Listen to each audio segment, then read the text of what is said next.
Doctor साहब अभी जो आपने बताया है कि शरबत काफूर, तो मेरा सवाल ये है कि अंडर एक्टिव और ओवर एक्टिव में क्या दोनों में ये शरबत काफूर इस्तेमाल किया जा सकता है?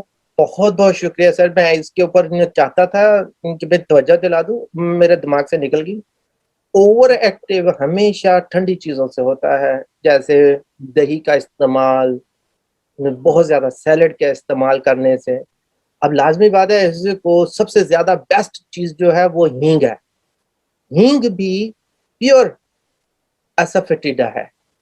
हींग इसको इमीडिएटली न्यूट्रलाइज कर देती है, क्योंकि वो डाइजेस्ट करती है, एंटीऑक्सीडेंट है, उसमें कोमेरीन्स हैं, वो हाई ब्लड प्रेशर को नीचे कर देती है, एंजाइटी को, डिप्रेशन को बहुत ज्यादा लो कर देती है और सुकून दे देती है, और डायबिटीज को भी उस सिमरे में खत्म कर देती है।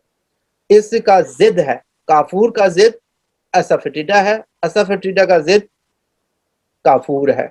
ये दो बड़ी बीमारियां हैं, या तो हम अपनी बॉडी को बहुत ज्यादा गर्म कर देते हैं, या बॉडी को बहुत ज्यादा ठंडा कर देते हैं। ठीक है, और कोई बीमारियां नहीं है, दो ही बीमारियां हैं। और दो ही बीमारियों के अंदर हम इसको बारीकी से देखें तो ये 32 भी निकल आएंगी, 64 भी निकल आएंगी, मगर यह है कि इधर ही घूमती रहती हैं। जज़ाकल्लाह के इस तरफ को इसी से